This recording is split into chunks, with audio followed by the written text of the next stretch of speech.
19h. Radio Côte d'Ivoire, le journal Régis Kofi. Madame, monsieur, voici les titres à la une de l'actualité. 700 francs CFA, c'est le prix du kilogramme de cacao lors de la campagne intermédiaire qui s'ouvre le 1er avril prochain. L'État accorde un mois supplémentaire aux abonnés de téléphonie mobile pour l'identification qui devrait s'achever ce 31 mars.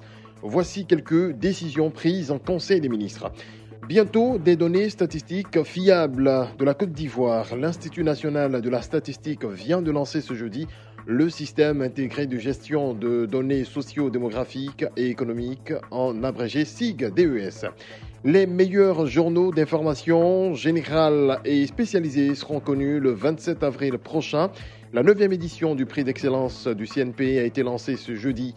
Et l'actualité, c'est aussi la Pâques au Paquinou en Pays Baoulé. Nous en parlerons dans quelques instants.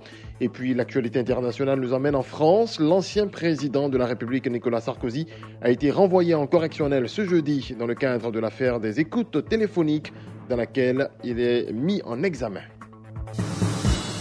Bonsoir à toutes et à tous. La campagne intermédiaire du cacao s'ouvre le 1er avril. Le prix du kilogramme est maintenu à 700 francs CFA, semblable à la campagne précédente. C'est ce qu'a annoncé le porte-parole du gouvernement, Bruno Nabagné-Koné, à la fin du Conseil des ministres ce jeudi.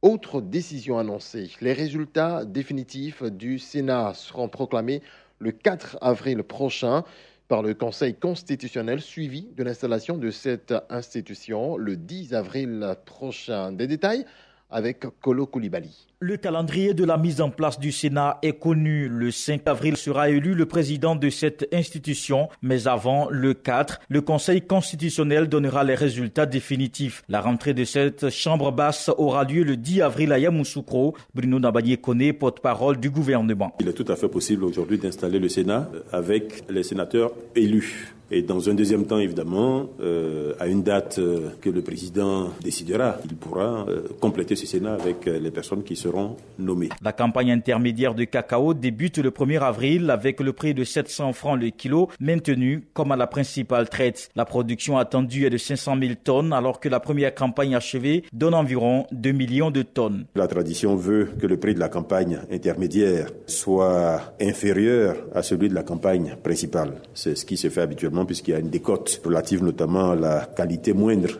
des productions de la campagne intermédiaire. Malgré cela, le Conseil a donc décidé de maintenir à 700 francs le prix fixé pour la campagne intermédiaire. Le projet d'aménagement de la baie de Cocody avance bien, rassure le porte-parole du gouvernement. Le fonds de l'OPEP vient d'octroyer un prêt de 6 milliards de francs CFA. Ce projet comporte en réalité plusieurs composantes. La berge de la lagune. Il y a le pont à Auban et l'échangeur de l'Indénié qui seront construits dans la foulée. Bruno Nabagné-Koné a aussi ajouté que cette phase concerne notamment les travaux de l'ouverture de l'embouchure.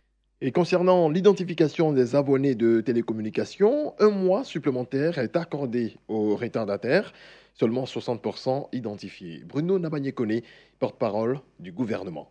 Le président de la République a exceptionnellement autorisé que cette opération soit prolongée d'1 mois. Passé le délai du 30 avril 2018, les personnes non identifiées, selon les exigences prescrites par le décret de cette deuxième phase d'identification, ces personnes seront mises en restriction d'appel pendant une période de 2 mois. Et si après ces 2 mois, ces personnes ne sont toujours pas régularisées, ces personnes risquent, conformément à la réglementation en vigueur, d'être tout simplement désactivées, leur numéro supprimé et sorti des registres des abonnés. Bruno Nabagné-Koné, porte-parole du gouvernement. Autre volet de l'actualité, il existe désormais en Côte d'Ivoire un système intégré de gestion de données socio-démographiques et économiques.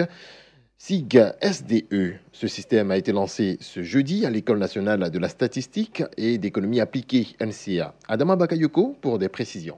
Une base de données fiable est un gage de développement. Les données statistiques permettent notamment aux gouvernants et aux partenaires au développement d'avoir une idée nette de leur cible pour mieux orienter les investissements. C'est ce qui a motivé la création du système intégré de gestion de données socio-démographiques et économiques SIG-DSE. Les précisions de Dofung Guessan, directeur général de l'Institut national de la statistique, INS. La plupart des bases de données que nous constituons sont un peu disparates. Et aussi, ces bases de données sont soit dans les ministères, mais aussi à l'Institut national de la statistique et dans d'autres structures. Donc il était important pour nous, avec l'appui de l'UNFPA, de pouvoir fédérer toutes ces bases de données. Et l'idée, c'est pour que nous puissions permettre que ce soit les chercheurs, les étudiants et tout le monde scientifique de pouvoir exploiter cette nouvelle base de données qu'on est en train de mettre en place. Il a fallu 10 années aux experts de l'INS pour mettre au point le système intégré de gestion de bases de données socio-démographiques et économiques SIG-SDE. Ces données seront disponibles sur un site internet qui sera bientôt rendu public.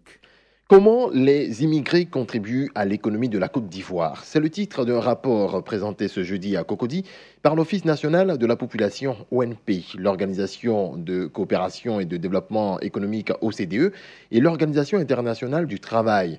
C'est un rapport qui explore 3 dimensions principales de développement, à savoir les liens entre la migration et le marché du travail, les liens entre la migration et les finances publiques, les liens entre la migration et la croissance économique. ADRI a vu le jour. L'agence de développement de la filière riz doit renforcer et organiser la filière et suivre les infrastructures rizicoles. ADRI a pour président Gaoussou Touré, l'ancien ministre des Transports, qui a été installé récemment. On écoute Gaoussou Touré. Que la modernisation de la riziculture passe inévitablement par l'irrigation des parcelles à partir d'un plan national d'irrigation. La mécanisation, la professionnalisation de toute la chaîne des valeurs, l'accès à des intrants de qualité et surtout le financement, l'argent étant le nerf de la guerre. Je voudrais également souligner que la Côte d'Ivoire dispose de tous les atouts pour assurer son autosuffisance en riz et exporter le surplus sur la sous-région et dans le monde. Mais notre atout principal reste incontestablement la disponibilité des plus hautes autorités à accompagner les dirigeants dans la réalisation de la stratégie de développement de l'agriculture. Et pour une production abondante et un riz de qualité, le ministre de l'Agriculture explique la stratégie nationale. Sangafoua Koulibaly. La tendance actuelle qui veut que nous produisions notre riz majoritairement à partir de la pluie. Je crois que les statistiques ont dû évoluer, mais au départ de la SNDR, c'était quand même 95% de notre production qui était issue du riz pluvial. Le but, c'est d'inverser cette tendance et d'avoir de la production en conditions maîtrisées d'eau. La stratégie nationale, elle vise à faire des investissements dans les infrastructures hydro-agricoles de manière à améliorer la maîtrise d'eau dans la production de riz, à créer les conditions pour avoir des semences de qualité et pour nous, surtout, inviter le secteur privé productif à s'installer le long de la chaîne des valeurs. Les femmes de la plateforme entrepreneuriat féminin veulent mutualiser leurs initiatives afin de faire avancer la lutte pour la promotion de la femme en Côte d'Ivoire. Ces femmes ont procédé ce jeudi au lancement officiel de leurs activités pour l'année 2018. Par la même occasion, cette plateforme a rendu hommage à Dr Marie-Paul Kodjo, présidente de l'ONG Pleidou, qu'elle considère comme un modèle en matière d'entraide. Marie-Paul Kodjo apprécie justement cet hommage. C'est une des premières fois dans l'histoire de la Côte d'Ivoire que des femmes ivoiriennes, une plateforme, décident de fêter une femme. On a plutôt l'habitude de se torpiller entre nous, on ne s'aime pas. Et là, je pense que c'est le début du commencement. Les Ivoiriennes ont décidé de changer de mentalité. Chaque année, de fêter une des leurs. Je pense que cette forme de solidarité va payer. Moi, toute personne qui aide les enfants, les malheureux, c'est des modèles pour moi. Quand on se sert de sa notoriété pour aider les plus malheureux, c'est la main de Dieu qui est là. Je suis très heureuse. L'année prochaine, je ferai partie de celles qui vont choisir celles à qui on va rendre hommage. J'ai le bâton de commandement et j'ai la clé. Donc je veux bien me comporter. On vient de terminer avec une cantine scolaire dans un village. On va faire un foyer polyvalent pour les jeunes. Et puis il y a un marché qu'on va faire quelque part, un marché couvert pour permettre aux femmes de vendre en toute quiétude. Et on en vient à cette information. Les meilleurs journaux d'information générale et spécialisés seront connus le 27 avril prochain. Le prix d'excellence créé par le Conseil national de la presse CNP a été lancé aujourd'hui. Il est à sa 9e édition. Raphaël Lakbé, président du Conseil national de la presse.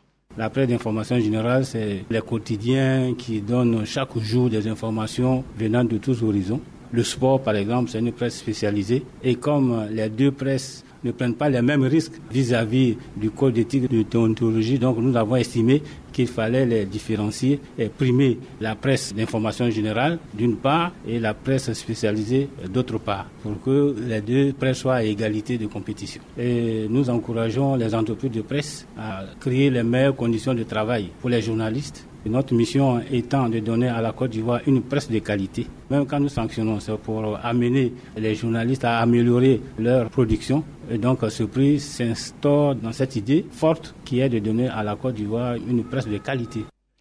Paquinou dans le Bélier, édition 2018, c'est parti. Depuis ce jeudi, les portes du village Pakikro ont été officiellement ouvertes. Le peuple invité cette année, c'est le peuple Agni. 1000 cadres et 200 chefs Agni ont fait le déplacement de Yamoussoukro. Ce vendredi a lieu le colloque des chefs traditionnels. Un pré-colloque a eu lieu récemment à Abidjan. Les précisions de Yeboui Pascal, commissaire général de Paquinou Bélier 2018. Chaque année, lorsque nous faisons le Paquinou, nous rencontrons les chefs traditionnels des régions invitées et ensemble, nous jetons les bases du vivre ensemble. En ce qui concerne cette année les Agni Baoulé, l'alliance existe déjà et elle existe depuis longtemps. Donc il s'agit de revisiter cette alliance, de voir ce qui peut nous aider à continuer le chemin ensemble dans l'alliance et de faire en sorte que les générations futures puissent l'approprier pour la paix, le développement et la réconciliation.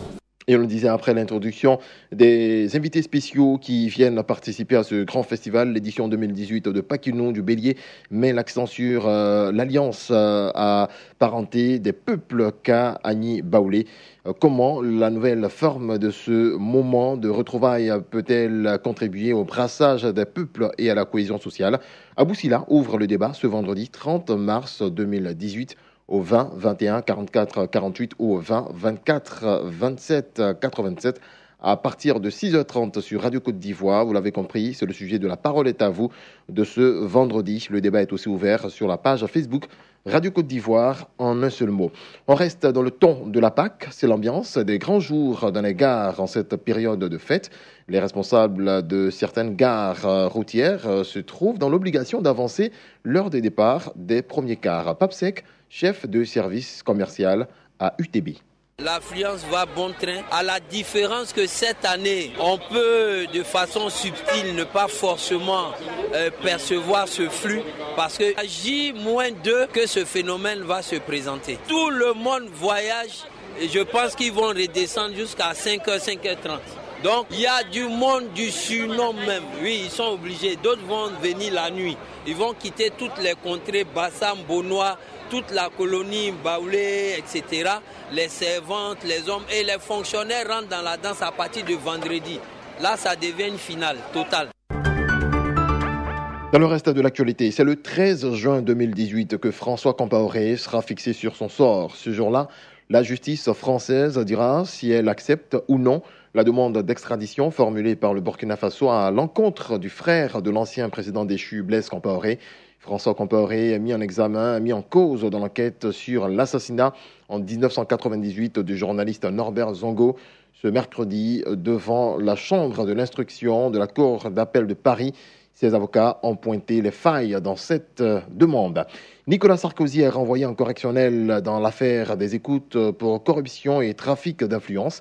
Les juges le soupçonnent d'avoir proposé de faciliter une promotion à un magistrat en échange de renseignements sur l'avancée d'une procédure. Une mauvaise nouvelle de plus pour l'ancien chef d'État français.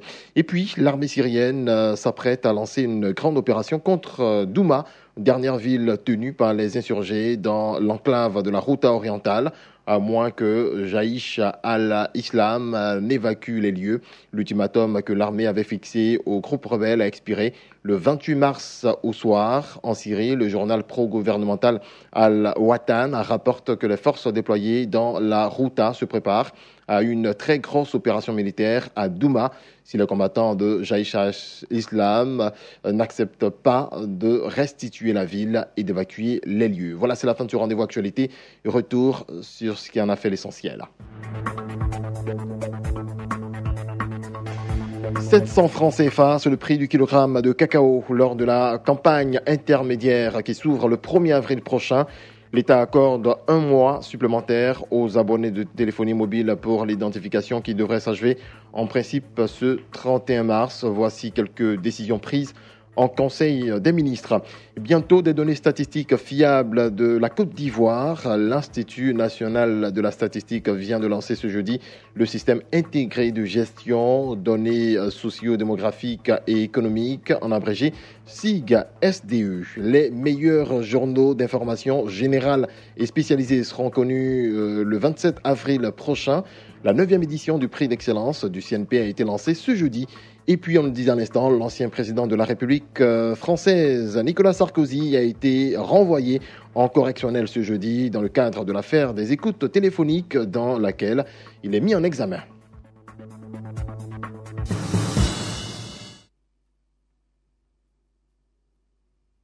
Et oui, le fait divers, drame à Ouangolodougou. Une mère de famille égorge ses 3 filles. N'eût été la prompte intervention des autorités policières, la présumée coupable de ce triple homicide volontaire aurait été lynchée par la population en colère. Nadège Kofi revient donc sur les faits. Vous allez l'écouter dans quelques instants. Les faits divers, ça se passe ici. Démence au crime rituel, jusque-là, personne n'arrive à répondre à cette question, tellement l'acte est inadmissible à ce 21e siècle. Qu'est-ce qui a bien pu pousser une mère de famille, une femme qui a porté des enfants pendant 9 mois, souffert les douleurs de l'accouchement, à verser leur sang ce mercredi 28 mars? Selon l'époux, elle n'a jamais piqué une quelconque crise de folie ou de jalousie depuis qu'ils vivent ensemble. Le couple s'est rencontré en 2014 à Niélé. La femme avait déjà une fille de sa première relation. Depuis lors, hormis quelques disputes conjugales, ils vivaient en parfaite harmonie. L'époux est revendeur de médicaments chinois. Comme tous les jours, ce mercredi matin, il part au travail, le cœur léger, en espérant rentrer voir ses enfants dans la joie le soir. Malheureusement, après avoir été alerté par le voisinage, c'est un corps sans vie de sa dernière fille, 2 ans, gisant dans une mare de sang devant la porte qu'il aperçoit. Dans une autre chambre, la petite de 4 ans est couchée sur le ventre, mais sans vie. Des images qui le mettent en transe. Il sera maîtrisé par les premiers badauds avant l'arrivée du commissaire et ses hommes. Au total, 3 victimes, 3 fillettes de 8, 4 et 2 ans égorgées à l'aide d'un couteau de cuisine. Après sa sale besogne, la meurtrière essaye de mettre fin à ses jours. Elle tente de s'immoler par le feu. La dame allume une bouteille de gaz et attend impatiemment l'explosion. Mais elle est sauvée de justesse malgré les marques de brûlure sur son corps. Les commentaires vont bon train au milieu de la foule. Les femmes surexcitées clament « Une femme, une mère, ne peut tuer ses progénitures au regard de la douleur de l'enfantement. Même la folle protège son enfant. Ça là, c'est la sorcellerie pure, pensent d'autres. Elle est possédée par un démon. Toujours est-il que toute la population de Ouangolo est sous le choc. C'est avec des méthodes professionnelles de dissuasion que la police a réussi à se frayer un chemin jusque sur le lieu du crime pour exfiltrer la criminelle. Les populations voulaient la lyncher. Plusieurs ont suivi le véhicule des forces de l'ordre jusqu'au corridor de la ville. Pour eux, cette criminelle ne mérite pas d'aller en prison. Elle devrait plutôt souffrir pour avoir ôté jusqu'à 3 vies. Les faits divers. C'était le journal présenté par Régis Kofi.